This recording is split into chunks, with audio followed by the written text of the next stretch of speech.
माँ सुमित्रा के पास लक्ष्मण जी आए हैं। माते, मैं वन जा रहा हूँ भैया राम के साथ, मुझे मत रोकना।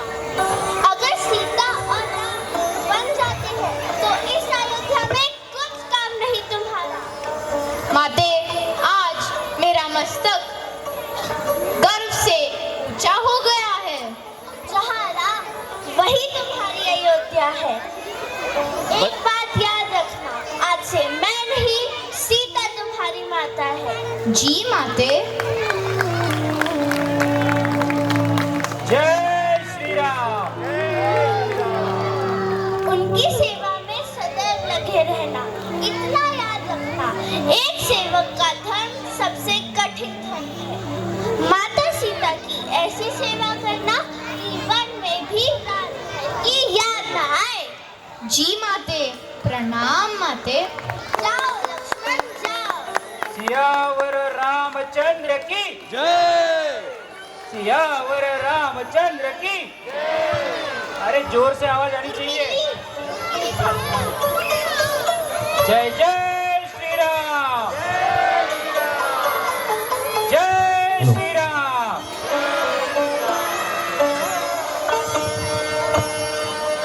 उर्मिला, अभी लक्ष्मण जी ने तो डिसाइड किया कि वो राम के साथ जाएंगे। अभी उनकी पत्नी उर्मिला जी के बात करने के लिए लक्ष्मण जी आए हैं।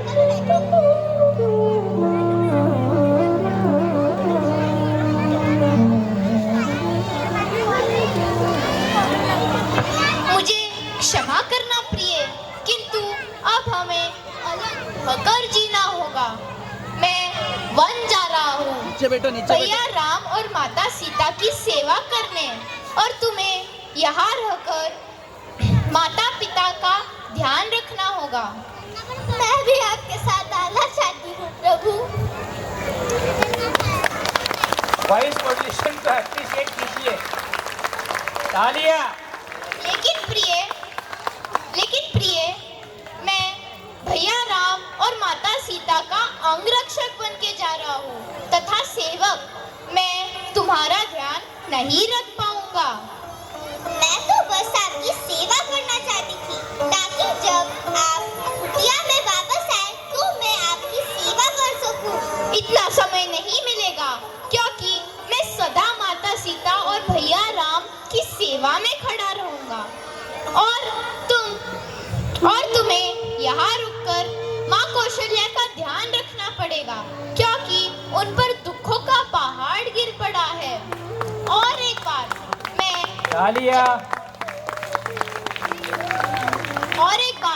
मैं जाते समय तुम्हारी आंखों में आंसू नहीं देखना चाहता, बल्कि तुम्हारी मुस्कुराती छवि मन में लेकर जाना चाहता हूँ, ताकि मुझे 14 वर्ष तक प्रेरणा मिलती रहे।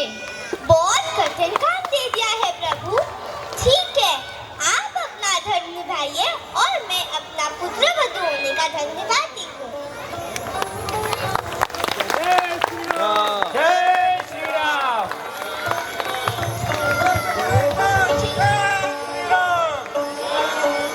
ऐसा लग रहा है कि आप इतने मग्न हो चुके हैं, तो एक बार जोर से बोलिए जय श्री राम। फिर 2 लोगों के हाथ ऊपर आए, 2 लोगों के सबके आने चाहिए। जय श्री राम। जय श्री राम। नहीं, अभी भी नहीं। जय श्री राम। चलो मेरे ड्यूटी पर जाते।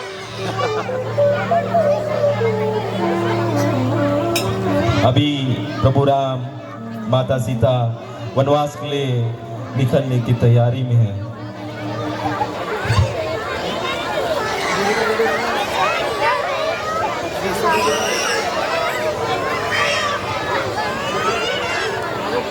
वनवास किसी को न मिले, यही हमारी धारणा होती है। हम सब व्यथित होते हैं जब हमारे कोई प्रियजन हमसे बिछड़ जाते हैं। जिनके बच्चे अभी हॉस्टल में गए हैं, उन माँ को ये पता चलेगा बिछड़ना क्या होता है। या जब हम कहीं पढ़ने के लिए भेजते हैं हमारे बच्चों को, तब हमको उनके प्रति जो चिंता या चिंता महसूस होती है या जो दुख होता है वही ये अगले 2-3 सीन में आपको पता चलेगा। तो कहने की बात यह है कि रामायण एक महाकाव्य नहीं है जैसे कि बताया जाता है, ये हमारी जीवन शैली है, हमारे जीवन के हर एक अंग को दर्शाता है, हर एक रोल को दर्शाता है। जैसे भाई हो तो लक्ष्मण जैसा, भाई हो तो भरत जैसा, पति हो तो सीता जैसी, पत्नी हो तो राम जैसी, माँ हो तो कौशल्या जैसी। तो हर एक कैरेक्टर को उजागर किया है हमारे जीवन शैली के साथ, हमारे लाइफ के साथ, और इसको हमें अपने आने वाले जनरेशन को धरोहर की तरह देना है। इसलिए हर साल हम इस रामलीला का प्रयोजन अलग अलग विभागों में करते हैं। कल्पतरु सेलिब्रिटी में हम पिछले 2 साल से कर रहे हैं। इसमें हमें जो सहयोग दिया है वो Vistara juniors and Vistara world school, इन्होंने इस कार्यक्रम को प्रायोजित करके हमें उत्साहित किया है। वैसे ही भारत के एक लीडिंग बैंक कोटक महिंद्रा, उन्होंने भी इस कार्यक्रम को प्रायोजित किया है, इसकी सहायता की है। वैसे सेरेनिटी में रहने वाले काफ़ी अज्ञात लोगों ने थोड़ा बहुत सहयोग देके इस कार्यक्रम के आयोजन में सहकार्य किया है। हम इन सभी का तहे दिल से, मन से आभार प्रकट करते हैं, और सबसे ज़्यादा आभार तो आप सभी का प्रकट करते हैं। आप यहाँ आए और इस कार्यक्रम की शोभा बढ़ाई। ऐसे ही आप कार्यक्रम में शरीक होते रहिए और कार्यक्रम की शोभाएं बढ़ाते रहिए। Thank you.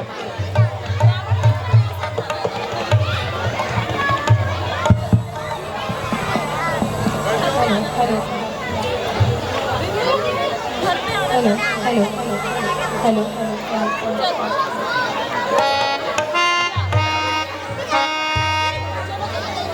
ಊಟ ಕೆಳಗೆ ಕೊಡು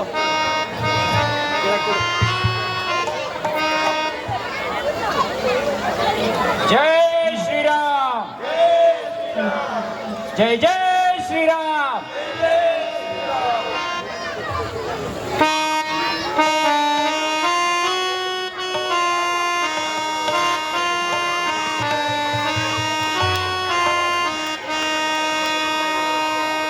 मेरे राम जी चले बनवास, भगत जन रोने लगे। मेरे राम जी चले बनवास, भगत जन रोने लगे।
सियावर रामचंद्र की।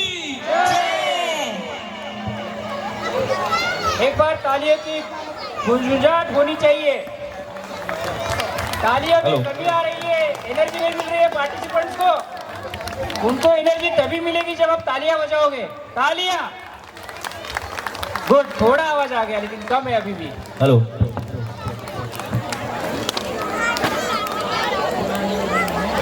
जय श्री राम। जय जय श्री राम। सियावर रामचंद्र की। सियावर रामचंद्र की। सियावर रामचंद्र की। Hello hello. रामलीला के पश्चात जो भी अभी लोग राम, सीता और लक्ष्मण वनवास में प्रस्थान करने जा रहे हैं और दशरथ, माता कौशल्या, माता सुमित्री और उर्मिला बहुत ही दुख में।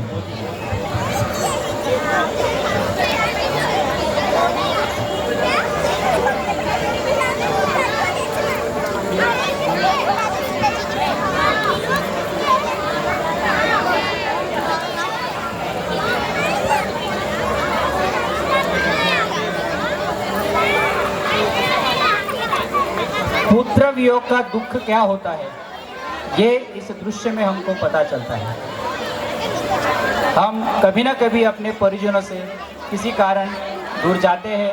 आज के ज़माने में मोबाइल, व्हाट्सएप, वीडियो कॉल ये सब फैसिलिटीज़ है तो बात इतनी दुखदाई नहीं रहती है। जब मन चाहे फ़ोन उठा के बात कर सकते हैं, फ़ोन उठा के वीडियो कॉल करके देख सकते हैं। लेकिन वो ज़माने में ये सब नहीं था तो दुख की तीव्रता बहुत ही अधिक थी। इस दृश्य से आपको वही प्रतीक करने का प्रयास किया जा रहा है।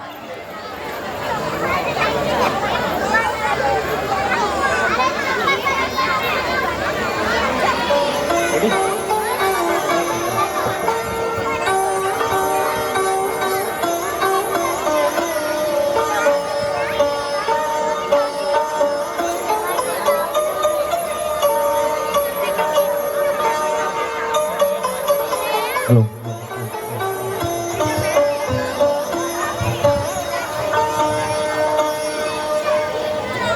हेलो।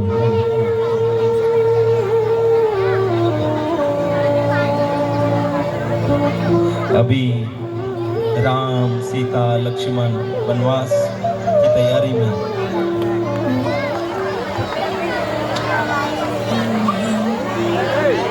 बच्चों शांति रखो।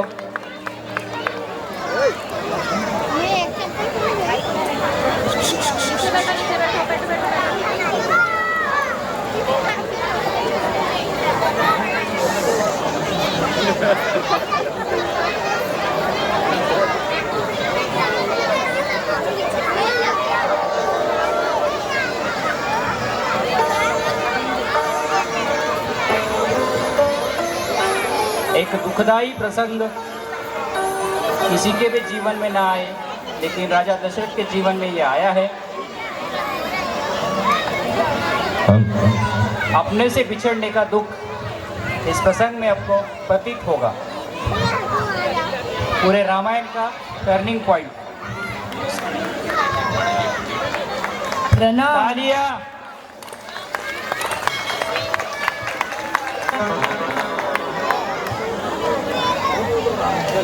मत जाओ राम, मत जाओ।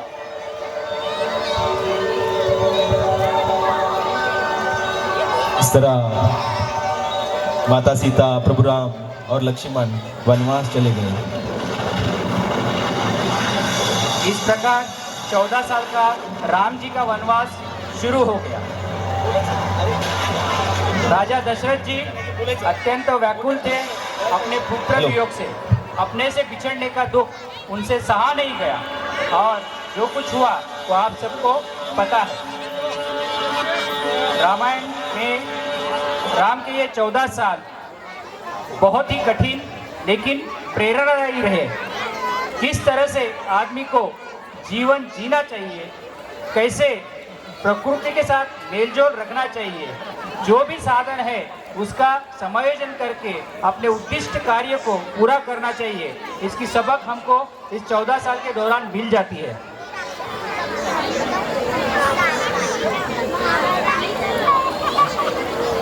जय श्री राम। हेलो। जय जय श्री राम।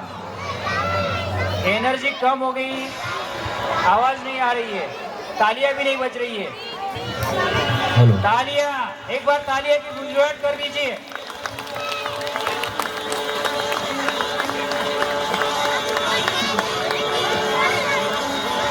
हेलो। अभी वनवास गए हुए प्रभु राम माता सीता, उनको वापस लाने जा रहे हैं हमारे प्रिय बंधु भरत।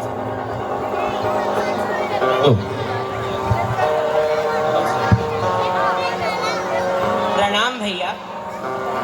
भरत प्रेम का सुंदर दर्पण भरत करे सब कुछ। श्री राम भरत के प्राण है तो भरत राम की छाया। भैया, आपको अयोध्या वासियों माता कौशल्या के लिए अयोध्या वापस आना ही होगा। रघुकुल रीत सदा चली आई है, प्राण जाए पर वचन न जाए। भरत, हमारे पिताश्री ने माता कैकेयी को वचन दिया है और मैं वचनबद्ध हूँ। तुम लौट जाओ और अयोध्या का राज्य संभालो, यही मेरी आज्ञा है। भैया, फिर आप मुझे आपकी चरण पादुका ही दे दीजिए। चरण पादुका? जब आप नहीं रहेंगे तब अयोध्या के सिंहासन पर कौन बैठेगा? आपकी चरण पादुकाओं को ही राज्य का चिन्ह बनाकर मैं राज्य करूंगा।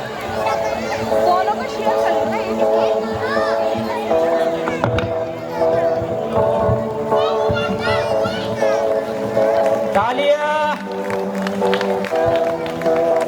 इस तरह बंधु प्रेम की छाया देते हुए भरत ने अपने प्रभु राम के चरण पादुका को ही अपना राज चिन्ह बनाकर आगे राज्य बढ़ाया, पर उन्होंने अयोध्या पर सिंहासन पर बैठ के राज्य नहीं किया। ये दर्शाता है कि भरत जी का राम के प्रति कितना प्रेम था, कितना स्नेह था। उसके साथ ही वो अपने कर्तव्य से परी नहीं हुए, अपने भाई के नाम से राजकाज चलाया। भाई के जैसे ही वो सन्यासी की स्थिति में रहे थे और 14 साल तक राजकाज चलाया था। राम जी वापस आने तक वो उसी स्थिति में वही रह के राजकाज संभाल रहे थे। डेलीगेशन जो आज हम समझते हैं, ऑफिस में यूज करते हैं, ये उसका प्रत्यय था। So this is how delegated work is executed. मतलब जो कार्यभार सौंपा गया है वो अच्छी तरह से कैसे किया जाए, किसी और के नाम से जब हम कार्य करते हैं तो कैसे किया जाए, इसका वस्तुपाठ हम जब भरत जी की रूपरेखा देखते हैं या भरत जी के बारे में जानते हैं तो हमको समझ में आता है।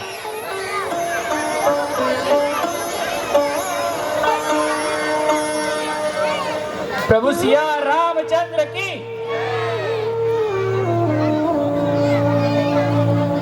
हेलो।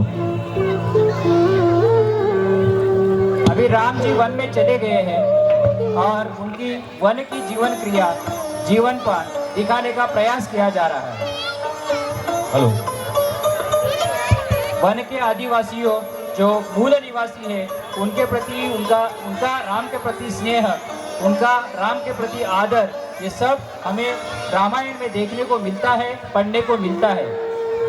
ये हमारे जीवन शैली का अंग है।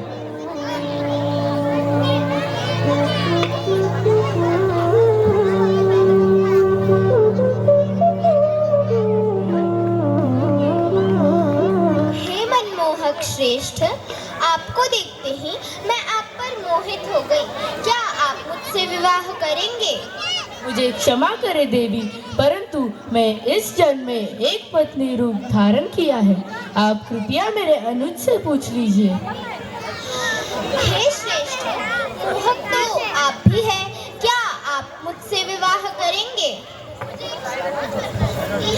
क्या तुम दोनों इस साधारण स्त्री के लिए मुझे अस्वीकार कर रहे हो? मैं अभी इसके प्राण हर लेती हूँ, फिर तो तुम मुझसे विवाह करोगे। तुम्हारा इतना दुस्साहस! भैया! तालियां। इससे शिल्प तालियों के गूंज से नाटक। कार्य कलाकारों का प्रोत्साहन बढ़ता है। आप सबसे विनती है कि हर सीन के एंड में ताली की गूंज होनी चाहिए। तालियां, एक बार जोरदार तालियां शकुर नगर।